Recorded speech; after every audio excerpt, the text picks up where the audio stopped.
है गाइस, मैं जुगलार आप सभी का फ्यूचर विजन कोचिंग क्लासेस में हार्दिक स्वागत करता हूं। यदि आप हमारे चैनल पर नए हैं तो हमारे चैनल को सब्सक्राइब करना ना भूलें। आज आपको मैं एक महत्वपूर्ण जानकारी लेकर आया हूं जो कि क्लास 11th की ब्लूप्रिंट है, जो कि वार्षिक परीक्षा में किस प्रकार से आने वाले प्रश्न हैं, जो हम आप सारे सब्जेक्ट के साइंस, आर्ट्स, कॉमर्स सारे के सारे सब्जेक्ट की जानकारी आपके सामने रखेंगे। यदि आप हमारे चैनल पर नए हैं तो चैनल को सब्सक्राइब कर दें, बेल आइकन को दबा दें ताकि नई अपडेट्स आपको मिलती रहे। आप सभी का मैं ज़्यादा समय ना लेते हुए आप सभी के सामने में जो ये आदेश आपका निकला हुआ है, लोक शिक्षण संचालनालय द्वारा भोपाल से निकला हुआ ये आदेश, इसमें कक्षा 11वीं का जीव विज्ञान का सबसे पहला वाला ब्लूप्रिंट, जिसके अंदर पूर्णांक 70 अंक का रहेगा और 3 घंटे का इसका समय रहेगा। अब इसकी इकाइयों को देखते हैं।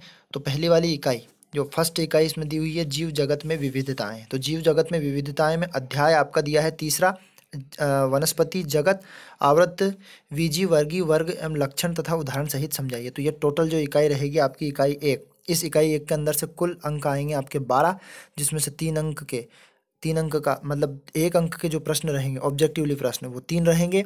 2 अंक के प्रश्न आपके 3 रहेंगे और 3 अंक का एक प्रश्न रहेगा। मैंने इसमें 4, और इसका कहने का मतलब है, मीन्स में हम समझा दें, 4 और 5 अंक का इस इकाई में से प्रश्न नहीं रहेगा, मतलब आपको बड़ा प्रश्न इसमें से याद नहीं करना है। अब हम इकाई 2 पे आते हैं। तो इकाई 2 यानी कि इसको अध्याय 4 बताया गया है, जिसके अंदर पादप एवं प्राणी में और संरचना, और अध्याय 5 इसमें किया है पुष्प पादपों की के बारे में, जिसमें पुष्प, पौधे, बीज, जड़, तना आदि इस प्रकार से इनको छोड़कर जो इसमें ये भी बता दिया गया है। और आपके पास पहले हमने पुराने वीडियो में जो सब्जेक्ट, जिन अध्याय इकाइयाँ हटाए गए हैं, उनका वीडियो भी आपको प्रोवाइड कर दिया गया है, और वो प्लेलिस्ट में जाकर आप सभी हमारे चैनल को यूट्यूब पर सर्च कर देख सकते हैं पुराने वीडियो भी। इसके अंदर, इसी इकाई के अंदर अध्याय है हमारा 6 भी है। इसके अंदर इकाई 2 के अंदर 6 और 7, 6 पुष्पी पादपों में शारीरिक और प्राणियों की संरचना। इसके अंदर से 12 अंक के आएंगे, जिसके ऑब्जेक्टिवली प्रश्न रहेंगे आपके 3 इसके अंदर से, और 2 अंक का 2 प्रश्न रहेगा, और ये 5 अंक का 1 प्रश्न रहेगा। तो इकाई 2 में से एक बड़ा ही प्रश्न आने वाला है जो कि 5 अंक का रहेगा। अब हम बढ़ते हैं आगे इकाई 3 पर। इकाई 3 में कोशिका की संरचनात्मक, इकाई 3 में 2 अध्याय आते हैं, अध्याय 9 और अध्याय 10, जिसके अंदर से कुल अंक आने वाले हैं 12, और ऑब्जेक्टिव 3 आएंगे, 2 अंक के प्रश्न 3 आएंगे, 3 अंक का प्रश्न 1 आएगा, और इसमें भी बड़े प्रश्न नहीं आने वाले हैं, यानी कि जीव, अणु और कोशिका चक्र व कोशिका विभाजन में बड़े प्रश्न नहीं आएंगे। टोटल कुल मिला के 4 प्रश्न हो जाएंगे। अब हम बढ़ते हैं इकाई 4 की तरफ। इकाई 4 में आपका पादपकाय कोशिकाएं, यानी अध्याय 12, खनिज पोषक। इसके अंदर से आवश्यक खनिज, दीर्घ सूक्ष्म तत्व और उनके महत्वपूर्ण कमियां आदि इनको छोड़कर, और अध्याय 13 उच्च पादपों में प्रकाश का संश्लेषण, और अध्याय 14 पादपों में श्वसन, और अध्याय 15 आपकी इस प्रकार से 4 इकाइयाँ बांटी गई है, 4 इकाइयों का विभाजन किया गया है। इन चारों इकाई में बताया गया है 14 अंक का टोटल प्रश्न आने वाला है, और इसके अंदर से 4 अंक के ऑब्जेक्टिव आएंगे, 3 अंक का एक प्रश्न आएगा, और एक आपका प्रश्न आ जाएगा 3 अंक का, एक 2 अंक का और एक 5 अंक का। इस प्रकार से 3 प्रश्न आपके कुल आएंगे। ये हमने कवर की इकाई 5। 4 के बाद हम इकाई 5 को कवर करने वाले हैं, मानव काया की में अध्याय 17, 18, 19, 20, 21 और 22, ये टोटल आपके पार्ट दिए गए हैं इकाई में। इसके अंदर से सबसे बड़ी इकाई है ये, इस 20 अंक के आएंगे, जिसमें से 7 तो ऑब्जेक्टिवली प्रश्न आएंगे, 1 अंक के, 2 अंक का 1 प्रश्न आएगा, 3 अंक के 2 प्रश्न आएंगे, 4 अंक का 1 भी प्रश्न नहीं आएगा, और 5 अंक का 1 प्रश्न। मैंने ये बड़ी इकाई है जिसके अंदर सारे अंकों को आएंगे, 4 अंक को छोड़कर। ये आपके टोटल हमने कवर कर लिए प्रश्न, जिसके अंदर से 20 अंक के ऑब्जेक्टिव, 2 अंक, 1 अंक के 20 प्रश्न, और 2 अंक के 15। इसी प्रकार से ये टोटल प्रश्न का हमने विभाजन कर दिया है, टोटल 22 प्रश्न आएंगे। अब इसमें ये अंकों को बताया गया है कि इसी में समझा देता हूँ, बाकी को शॉर्टकट समझा दूंगा। अति लघु उत्तरी प्रश्न जो रहेंगे आपके 2 अंक के आएंगे, लघु उत्तरी प्रश्न 3 अंक के आएंगे, और दीर्घ उत्तरी प्रश्न 5 अंक के आएंगे।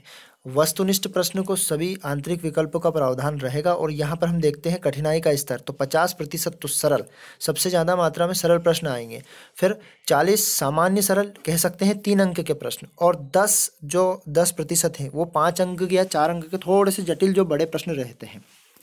अब जीव विज्ञान का कवर करने के बाद हम देखते हैं इतिहास का। माफ़ करना साथियों, हम जो कला संकाय के या कॉमर्स के ब्लूप्रिंट है वो अगले वीडियो में डाल देंगे, क्योंकि थोड़ा वीडियो लेंथी हो रहा है इसलिए। तो हम साइंस का वीडियो जो है वो अभी डाल देते हैं आपके सामने, और हिंदी इंग्लिश का भी इसमें कॉमन डाल देते हैं। तो हिंदी की बात करते हैं कक्षा 11वीं की, फटाफट आपको समझा देता हूँ मैं। पूर्णांक इसका 80 अंक का रहेगा, वार्षिक परीक्षा के लिए है ये, वर्ष 2020-21 का। तो ये पहले वाले खंड की बात करें तो पद्य खंड में आरोह भाग में कवि परिचय, व्याख्यान, सौंदर्यबोध, भाषा, विषय ये आएंगे। गद्य की बात करें तो लेखक परिचय, कवि और लेखक परिचय कॉमन होते हैं वो आएंगे। कितने अंक के आएंगे? जैसे कवि परिचय 18 अंक के, जिसमें से 4 ऑब्जेक्टिव आएंगे, 2 अंक का एक प्रश्न आएगा, 2 अंक के 3 प्रश्न और 4 अंक के 2 प्रश्न ऐसे आएंगे। फिर गद्य की बात करें तो लेखक परिचय, विषय वस्तु और ऊपर आधारित प्रश्न, जो कि 16 प्रश्न आएंगे, जिसमें 4 ऑब्जेक्टिव। कहने का मतलब गद्य और पद्य में से दोनों में से 4 अंक के ऑब्जेक्टिव आएंगे, 2 अंक के आपके 2 प्रश्न आएंगे और 4 अंक के 2 प्रश्न। सेम रहेगा ये, एक प्रश्न का थोड़ा सा अंतर आया है यहाँ पर, उसमें से 2 अंक के 3, इसमें से 4। अब तीसरे खंड की बात करें, वित्तान की बात करें तो वित्तान पर आधारित प्रश्न 8 अंक के रहेंगे टोटल, जिसमें से 3 ऑब्जेक्टिव रहेंगे, एक 2 अंक का रहेगा, एक 3 अंक का रहेगा। टोटल प्रश्न आपके रहेंगे 3। आगे बढ़े, चौथा वाला पाठों पर आधारित प्रश्न, जिनके अंदर से 8 अंक के निकलेंगे, 3 अंक का ऑब्जेक्टिव, 2 अंक का एक प्रश्न, 3 अंक का एक प्रश्न। फिर भाषा बोध, ये आपकी रचना, जैसे रचना के आधार पर काव्य, मुहावरे, लोकोक्तियाँ, राष्ट्रभाषा, शुद्ध अशुद्ध वाक्य, ये टोटल 8, जिसमें से अंक के आने वाले हैं। काव्य बोध, रस, छंद, अलंकार, रस के प्रकार, अलंकार, भ्रांतिमंज, ये सब आपके दिए हैं, ये आने वाले 8 अंक के आएंगे, है ना। अब अपठित गद्यांश की बात करें, छंद हो गए। फिर इसके बाद हम देखते हैं अपठित गद्यांश। तो अपठित गद्यांश उसी के उसको पढ़ो और उसी के अंदर से प्रश्न को छांटो, 4 अंक का आता है। पत्र लेखन, ये भी 4 अंक का आता है। निबंध, ये आपका एक प्रश्न आता है 7 अंक का, जिसमें रूपरेखा भी होती है, रूपरेखा को भी हमें लिखनी पड़ती है। कुल योग इस प्रश्न को दिए गए, आप देख सकते हैं। ये का ये कठिन सरल वाले प्रश्न आपके हो गए। अब देखते हैं हम भौतिक शास्त्र का। तो भौतिक शास्त्र की इकाई के अनुसार आपको अध्याय भी हम बता देते हैं। भौतिक शास्त्र इकाई 1 में मात्रक एवं मापन की पद्धतियाँ, जो 6 अंक की है, जिसके अंदर से 1 अंक का ऑब्जेक्टिव 2 अंक के ऑब्जेक्टिव आने वाले हैं, 2 अंक का एक प्रश्न आने वाला है, और यहाँ पर देखा जाए तो कुल प्रश्न आपके आने वाले हैं 2। अब इसके अंदर इकाई 2 के अंदर सरल रेखा एवं गति, जिसके अंदर सरल ग्राफ, रेखा चित्र, गति के समीकरण, समतल की गति, 10 अंक की, जिसमें 3 ऑब्जेक्टिव, 2 अंक का एक प्रश्न और 5 अंक का एक बड़ा सा व्यंजक, जो कि आपका आएगा। गति के बल के नियम, तो गति के बल के नियम जो सारे के सारे चैप्टर दिए गए, इनके अंतर्गत को छोड़कर भी दिए गए हैं और बता दिए गए हैं, जिसमें से 9 अंक के प्रश्न आएंगे, 2 ऑब्जेक्टिव आएगा, एक 3 अंक का प्रश्न और एक 5 अंक का प्रश्न। अब आगे बढ़ते हैं, कार्य ऊर्जा एवं कार्य ऊर्जा से संबंधित प्रमेय इकाई 4 के अंदर से 7 अंक क्या नहीं, कार्य ऊर्जा प्रमेय, जैसे ऑब्जेक्टिव आने वाले 2, इसके अंदर से 2 अंक का एक प्रश्न, 3 अंक का एक प्रश्न, 4 अंक का एक प्रश्न, 3 अंक का एक प्रश्न, टोटल मिला के 2 अंक हो, 2 प्रश्न हो गए। घूर्णन गति, समांतर और लंब अक्ष प्रमेय का कथन एवं उनके अनुप्रयोग को छोड़कर, प्रमेय हमें कथन छोड़ना है, केवल कथन प्रमेय आने वाली है। तो 8, इसके अंदर से 3 ऑब्जेक्टिव आने वाले हैं, 3 अंक का एक प्रश्न, 2 अंक का एक 3 का, बना दिया आपके। गुरुत्वाकर्षण, ग्रेविटीज फोर्स में से टोटल 4 अंक के आने वाले हैं, टोटल 8 अंक के आने वाले, जिसके अंदर से ऑब्जेक्टिव 1, 2 अंक का प्रश्न और एक 4 अंक का प्रश्न। ऐसे आपके ये ब्लूप्रिंट दिए गए हैं। आप इकाई 7 देख सकते हैं, ठोस एवं यांत्रिक गुण और इनके अंकों का आवंटन किया गया है। आप ऊपर भी जाकर इनको देख सकते हैं, जैसे अंक का यहाँ पर 1 अंक, 2 अंक, 3 अंक और 5 अंक, 4 अंक को छोड़ दिए गए हैं, 4 अंक के प्रश्न नहीं आते हैं इसमें से। अब उष्मागति के संबंधित इकाई 9 ऐसे कर दी गई है, 70 अंक की टोटल इकाइयाँ होती है, और इसके अंतर्गत आपके प्रश्न आने वाले। कठिन सरल आपको बता दिए किस। अब देखते हैं हम रसायन विज्ञान, कक्षा 10 आपके 11वीं का रहेगा रसायन विज्ञान का। तो रसायन में क्या रहेगा आपका, पहली इकाई है रासायनिक मूलभूत अवधारणाएं। तो इसके अंतर्गत प्रश्न जो आने वाले हैं, इसके अंतर्गत 3 ऑब्जेक्टिव आने वाले हैं इसकी इकाई में से, और 3 अंक का एक प्रश्न आने वाला है। रसायन में 3 ऑब्जेक्टिव, 3 अंक का एक प्रश्न, ऐसे इसके अंदर पहली इकाई में से केवल आपके 3 अंक का एक प्रश्न आएगा और ऑब्जेक्टिव आएंगे। आगे बढ़ते हैं, परमाणु संरचना। परमाणु संरचना के अंतर्गत इलेक्ट्रॉन, प्रोटॉन, न्यूट्रॉन सभी को छोड़कर 2 छोड़ने वाली इकाइयाँ दे दी है यहाँ पर, कि छोड़ने वाले चैप्टर कौन कौन से छोड़े हैं, 2 ऑब्जेक्टिव। इसके बाद यहाँ पर अंकों का निर्धारण किया गया है, 2 प्रश्न, 2 अंक के आने वाले हैं, तो ये भी छोटे छोटे प्रश्न आने वाले हैं। फिर 3 की बात करें, तत्वों का वर्गीकरण एवं गुणधर्म, तो आपके 2 ऑब्जेक्टिव आने वाले हैं और 3-3 अंक के 2 प्रश्न आने वाले हैं, 2 प्रश्न 3-3 अंक के छोटे छोटे प्रश्न। अब इकाई 6 की बात कर दें, इकाई 6 के अंतर्गत आती है ऊष्मागतिकी। इसमें ये जो कोष्टक के अंदर लिखा हुआ है पूरा टोटल, इसको छोड़कर बाकी सब पढ़ने हैं। टोटल 7 अंक आने वाले, जिसके अंदर 2 ऑब्जेक्टिव आने वाले और एक बड़ा क्वेश्चन आपका आने वाला है 5 अंक का। ये बड़ा क्वेश्चन आने वाला है इसके अंदर से, ऊष्मागतिकी से संबंधित कुछ गतिज। और 7 इकाई की बात करें, साम्य अवस्था, नमक का अवक्षेपण, ये सब छोड़कर 7 अंक के आएंगे, जिसमें से 2 ऑब्जेक्टिव आएगा, 2 अंक का एक प्रश्न आएगा, 3 अंक का एक प्रश्न आने वाला है।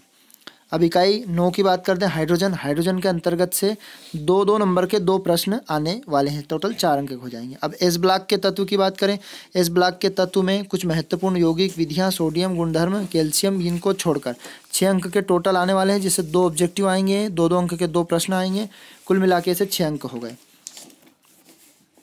अब हम देखते हैं पी ब्लॉक के तत्व। तो पी ब्लॉक के तत्व में जो कोष्टक के अंदर पूरा का पूरा लिखा हुआ है, ये सब छोड़ के 8 अंक टोटल आएंगे, जिसमें से एक ऑब्जेक्टिव, एक 2 नंबर का प्रश्न और एक 5 नंबर का प्रश्न, मतलब बड़ा सा प्रश्न इसके अंदर आता है। अब हम 12वीं इकाई की बात करते हैं, कार्बन रसायन, कुछ महत्वपूर्ण सिद्धांत यानी ऑर्गेनिक केमिस्ट्री, जिसके अंतर्गत 9 अंक के आएंगे, 2 ऑब्जेक्टिव आने वाले हैं, 2 अंक का एक प्रश्न आने वाला है और एक आपका प्रश्न आने वाला है आपका 5 अंक का, मतलब बड़े से प्रश्न बड़े आएंगे इसमें 5 अंक के। हाइड्रोकार्बन, हाइड्रोकार्बन में 9 अंक, जिसमें से 4 तो ऑब्जेक्टिव दिए गए हैं, एक 2 अंक का प्रश्न दिया गया है, एक 3 अंक का प्रश्न, ऐसे मिला के ही आपके 9 अंक हो जाते हैं। अब रसायन के बाद हम देखते हैं कौन सा चैप्टर, अब हम देखते हैं मैथ्स हायर, जो कि कक्षा 11वीं के मैथ्स का है, जो टोटल इसका पूर्णांक 80, 3 घंटे का। ध्यान से समझते हैं। समुच्चय, समुच्चयों का अंतर, समुच्चयों का पूरक एवं पूरक के गुणधर्म को छोड़कर, इनको छोड़ना है पूरक के गुणधर्म को, और 10 अंक के टोटल आने वाले, जिसमें से 4 ऑब्जेक्टिव आने वाले हैं, 2 अंक का एक छोटा प्रश्न आने वाला है, 2 अंक का एक छोटा प्रश्न आने वाला है, एक 4 अंक का प्रश्न आने वाला है। आगे बढ़ते हैं, त्रिकोणमिति। तो त्रिकोणमिति से संबंधित जो ये कोस साइन, ये छोड़कर, इनके व्यापक को छोड़कर बाकी सवाल जो आने वाले वो बनते हैं 13 अंक के टोटल, और 6 अंक के आपके ऑब्जेक्टिव आएंगे त्रिकोणमिति के अंतर्गत से, और आपके समुच्चय में से 4, तो ऐसे मिला के 10 के तो दोनों चैप्टर में से हो गए 10 अंक के, और 3 अंक का एक प्रश्न, एक 4 अंक का प्रश्न। अब सम्मिश्र संख्याएं, तो सम्मिश्र संख्याएं जो कि आपकी इकाई 5 के अनुसार दी गई है। सम्मिश्र संख्या में सम्मिश्र संख्याओं का ध्रुवीय निरूपण छोड़कर, मैंने वो कार्तिक रूप, ध्रुवीय रूप छोड़कर, जिसमें मापांक पूर्णांक आपको करना है, 11 अंक आने वाले हैं टोटल, जिसमें से 4 नंबर के ऑब्जेक्टिव आने वाले हैं, 3 नंबर का एक प्रश्न आने वाला है और 4 अंक का एक प्रश्न आने वाला है। इसी प्रकार क्रमचय संचय 5 अंक आएंगे टोटल, जिसमें से 2 ऑब्जेक्टिव आने वाले हैं इसके अंतर्गत और एक 3 अंक का प्रश्न आने वाला है, जैसे अनुपात वाला या फैक्टोरियल संबंधित सूत्र PN वाला जो सवाल आपने किया है। अनुक्रम श्रेणी, अनुक्रम श्रेणी के अंतर्गत केवल योग फल वाले SN वाले सूत्र हटे हैं और बाकी समांतर श्रेणी, गुणोत्तर श्रेणी, HP इस प्रकार के करने हैं। तो 7 अंक के टोटल प्रश्न आने वाले, जिसमें से 2 ऑब्जेक्टिव आने वाले और एक बड़ा सा प्रश्न जो कि किन्हीं भी 25वें पद का योग 34 और 34वें पद का इतना है, तो वो संख्या ज्ञात कीजिए, इस प्रकार के प्रश्न बन सकते हैं। इकाई 10 की बात कर दें, सरल रेखा। तो शंकु से परिच्छेद संबंधित कुछ बिंदु बताए गए हैं, ये हटाए हैं, जिसमें से 5 अंक के टोटल आपके अंक का बंटवारा किया गया है, एक ऑब्जेक्टिव आने वाला और एक 4 अंक का प्रश्न आने वाला है। त्रिविमीय ज्यामिति, थर्ड डायमेंशियल, त्रिविमीय ज्यामिति में 2-2 अंक के 2 प्रश्न आने वाले हैं, छोटे छोटे, जो कि इनके अंतर्गत 2 बिंदु के बीच की दूरी या मूल बिंदु ऐसे आने वाले। सीमा एवं अवकल समीकरण, जो कि 12वीं के लिए भी बहुत महत्वपूर्ण चैप्टर है, ये आपको करने हैं, सारे के सारे बनाने हैं, जिसके अंतर्गत प्रश्न का जो निर्धारण किया गया है, 2 अंक का एक प्रश्न आएगा और एक 4 अंक का प्रश्न आने वाला है। सांख्यिकी के संबंधित 7 अंक के आने वाले हैं, जिसमें से 7 अंक में से हम डिवाइड इसका जब कर दें तो 2 अंक का एक छोटा प्रश्न आएगा संबंध वाला और एक 5 अंक का बड़ा सा प्रश्न आने वाला है। प्रायिकता की बात करें, अभिग्राह्यता को छोड़कर माने पासों की संख्या वगैरह के सवाल आने वाले हैं इसके। 5 अंक टोटल, जिसके अंतर्गत एक ऑब्जेक्टिव और एक 4 अंक का प्रश्न। ये हमने कवर किया मैथ्स का। साइंस से संबंधित सारे कर लिए। अब एक और रह गया आपका इंग्लिश का, बस आपको इंग्लिश का और बता देते हैं और अगले वीडियो में कला संकाय का हम देखेंगे। अब हम 11th की इंग्लिश देखते हैं। तो आपको रीडिंग वर्क में जो आपको दिया गया है पूरे आपके सम्मुख हमने रख दिए गए हैं लेसन, ग्रामर वगैरह। तो पहली में रीडिंग में आपके जैसे अनसीन पैसेज वगैरह ये आने वाले हैं। तो अनसीन पैसेज में 1 अंक से संबंधित आपके 10 ऑब्जेक्टिव आएंगे, है ना। और इसके बाद फिर यहाँ से जो पैसेज पैराग्राफ दिए गए हैं, इसमें क्लास से संबंधित इसमें 8 ऑब्जेक्टिव आने वाले हैं दोनों में से। फिर नोट मेकिंग, समरी, ये 3 अंक का आता है और ये 5 अंक का आपका समरी वगैरह बना दिया गया है। 3 + 5 ऐसे यहाँ पर दिए गए हैं 200 से 250 वर्ड में। फिर ग्रामेटिकल मटेरियल में बहुत सारे जैसे टेंस होते हैं, कुछ भी इस प्रकार से क्वेश्चन इसमें से बनने वाले, 4 ऑब्जेक्टिव बनने वाले हैं इधर से। फिर लिटरेचर सेक्शन में से बात कर दें तो ये लेसन आपको दिए गए हैं, कोष्टक में दिए गए हैं, आप बना सकते हैं, कर सकते हैं। Short writing, notes making, summary, ये आपके अंकों का निर्धारण यहाँ पर 4 अंक 3 अंक ये इस प्रकार से दिए गए हैं। तो आप सभी ने हमारे साइंस के अंतर्गत हिंदी, अंग्रेजी, रसायन, जीव विज्ञान, फिजिक्स, केमिस्ट्री, इनका 11वीं का ब्लूप्रिंट देखा, इनका स्तर देखा। आप सभी को यदि वीडियो पसंद आए तो लाइक, शेयर, सब्सक्राइब कर दें, बेल आइकन को दबा दें ताकि नई अपडेट्स आपको मिलती रहे। आप सभी के सामने पुराने वीडियो देखने हैं तो हमारे प्लेलिस्ट में जाएं, यूट्यूब पर हमारे जुगल आर्य चैनल को सर्च करें, सारे पुराने वीडियो आपको मिल जाएंगे। और महत्वपूर्ण जानकारी के साथ मैं आप सभी के सामने बहुत जल्द उपस्थित होऊंगा। नमस्कार साथियों, जय हिंद।